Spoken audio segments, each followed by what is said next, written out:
So for this module, what I'd like you to do is to really focus on reading your book chapter and using your chapter to learn about the basics of pain and pain management. So what are the biological causes of pain? What are the cultural and psychological factors that impact how pain is experienced and how people cope with pain? And how do you treat problems with pain? The purpose of this lecture is to really help you understand why I chose to talk about this topic in this class. It may stick out a little bit like a sore thumb and seem like, why would I choose this topic? But I think there are many literacy issues around the issue of pain, both for providers and for clients. And I also think that pain often interferes with healthcare adherence. And in addition, healthcare adherence to pain regimens is terrible. So the purpose of this lecture is to make those connections for you. Most of us have some common sense beliefs about pain. We all experience pain in our lifetime. And the experience of pain is one that's deeply personal. And because of that, we've all developed some ideas about pain and what it means and how people should cope with pain. In addition, the experience of someone else's pain is really hard to understand because there are so many complex psychological, behavioral, medical, and cultural factors that are at work. And so people's experience of pain varies widely, as does their response to pain. Pain can be a barrier to treatment adherence. Improperly managed pain, as I've mentioned in previous lectures, can result in post-traumatic stress symptoms that interfere with adherence. And poor adherence to pain management recommendations can have serious consequences for patients. I'm going to talk about all of these issues in more detail in this lecture. So let me describe some of the common myths that are problems around pain. And I want to talk about this in the context of a case. So I'm going to give you a hypothetical. So let's say we have a case of a teenager, a 14-year-old boy who has a primary immune deficiency. And what that means is, unlike an acquired immune deficiency syndrome where there was a virus that caused an immune deficiency, this boy has a congenital immune deficiency. So because of his genetic makeup, his body doesn't make all of the factors necessary for his immune system to work well. And he catches every infection and has trouble fighting them off. And ends up being in the hospital all the time fighting things off. And infections that you and I would think would be really minor are really problematic for him. And so he's in a lot of discomfort. So he might have a lot of upper respiratory infections. And so that feels uncomfortable. And he might have to have a permanent line in his body so that he can get continuous antibiotics to prevent those infections from running rampant. And that's uncomfortable. And any nick or cut or rub on his skin doesn't heal like it should, and so that's uncomfortable. And oftentimes people get really uncomfortable ulcers in sensitive areas like genital areas or inner thighs or places that tend to kind of rub or get irritated, and so that causes a lot of pain. And maybe he has some fungus under his fingernails, and that's uncomfortable. And so he just has a lot of things that make him feel uncomfortable all the time, and he's become pretty despondent. And in addition to being despondent, he's become really intolerant of any medical procedures that might be uncomfortable. So he really fights minor things like blood draws and shots, and fights them so much that the medical staff has started to knock him out for those minor procedures because they can't figure out how else to get through them. So here are some of the inaccurate beliefs that might be operating in these types of situations. One is that the team may not be medicating him adequately for his pain. So there are a lot of misconceptions out there about the addictive properties of opioids, and also misconceptions about how medication should be administered. And this is particularly true for kids. Kids have a hard time communicating. They don't communicate as clearly as adults about their pain. They don't have enough experience to know how to communicate about pain or when to be assertive. And people also have some funny ideas about kids and whether or not they should be medicated. And so on top of those misconceptions about pain management in children, many professionals get very concerned about the addictive properties of the opioids, and this is like oxycodone or those types of medications. And certainly those medications can be abused by people who are trying to get a high from them, a euphoric feeling. But what the research suggests is that people who are using them for pain management don't tend to abuse them, and that Rates of abuse among patients who are being treated for pain with opioids are no higher than rates of drug abuse in the general population. Instead, all of the things that we're hearing about abuse of these types of medications seems to be more linked in the literature to relatives or friends who are buying or stealing the medications and using them improperly. Opioids are very effective in managing pain and can help people be much more functional. And so in this particular case with this boy, the treatment team had been really conservative about how they were responding to his pain. And so one of the things that a psychologist or other treatment team member could suggest is whether or not he could use patient-controlled analgesia, which is where a patient has a button and they can self-administer pain medication as they need to. And the research on that is really positive and suggests that people tend to self-administer a very reasonable dose and that this can contribute to good level pain management over time. So if you can get the team past that myth, that might be something they could try.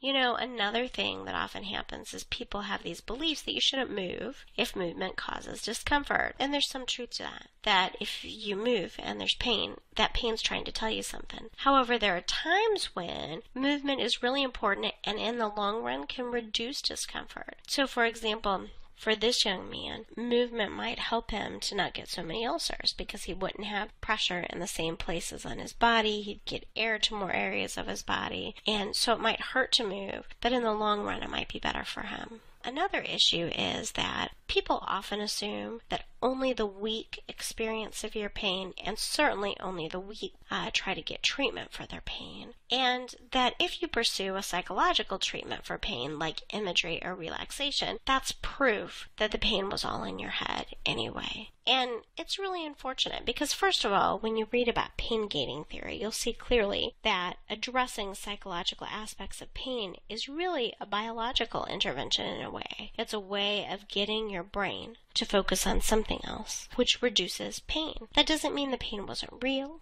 or was all in someone's head. It means that we can use the way we think to redirect our brains a little bit and to manage pain in that way.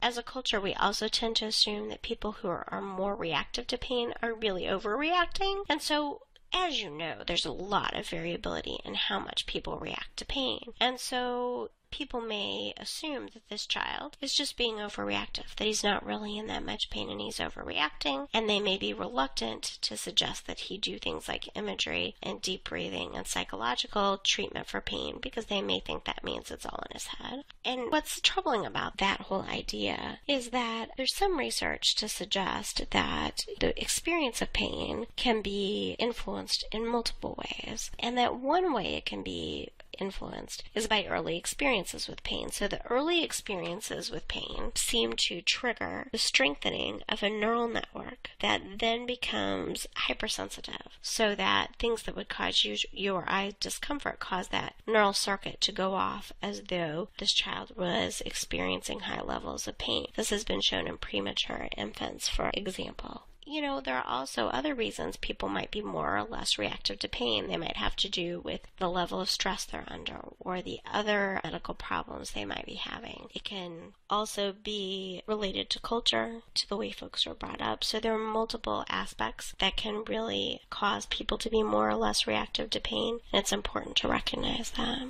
So I hope that's an example for you about some of the common sense myths about pain management and why they can get in the way of adherence and of providers offering good treatment strategies. And hopefully this impresses upon you how low literacy is about pain, probably in yourself, just naturally through what you've learned through our culture, through healthcare providers and your clients.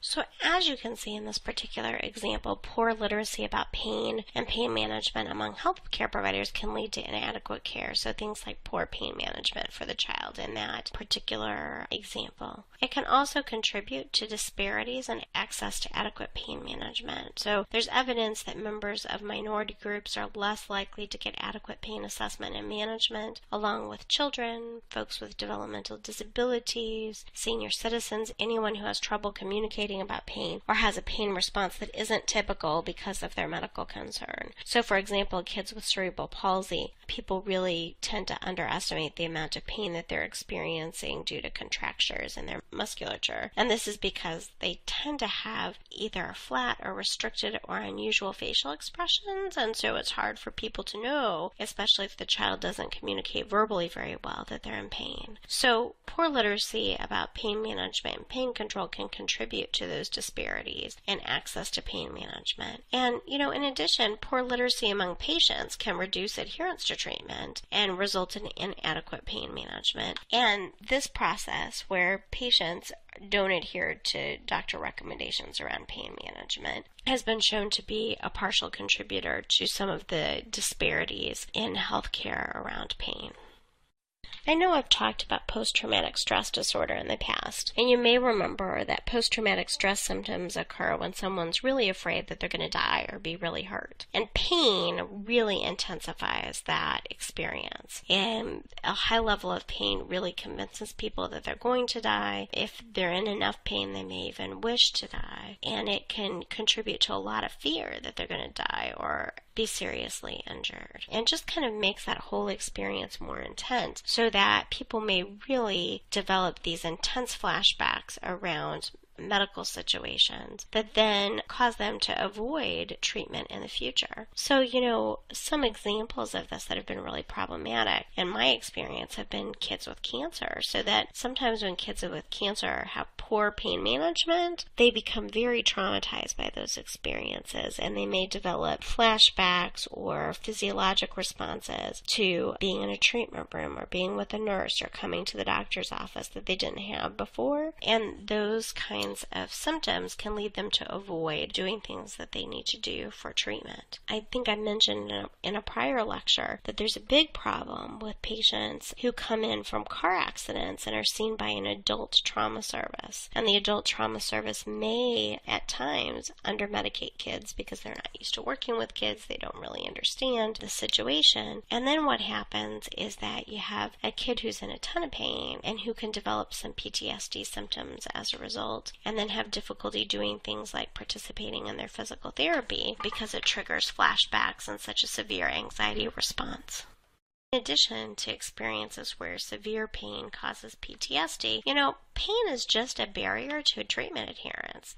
Pain feels like punishment for moving. And so if you remember right, punishment is anything that decreases the likelihood of a behavior. And if it hurts me to walk, I'm not as likely to walk, and I think that's natural. In addition, people can often develop really negative thought patterns about pain because pain is just such a difficult experience. So people may develop some catastrophic thinking about their pain, feeling like it'll never get better and that it means something very seriously negative is happening to their body. So for example, I work with a lot of kids who have sickle cell disease, and you may remember that in sickle cell disease, kids' red blood cells sickle, especially when they're dehydrated or hot or under stress, and that because of that sickled appearance, blood cells get trapped in those little teeny tiny vessels in the body, and that can cause pain. And so one of the big issues with sickle cell patients is that they have pain crises. And so sometimes those pain crises can make kids really feel like they'll never get better. There's something really bad happening to their body, and it can make them think things like maybe they shouldn't move or shouldn't do things because that'll make it worse. And that negative thinking can get in the way of treatment adherence. So when they're asked to do things that might help with the pain, like use a heating pad or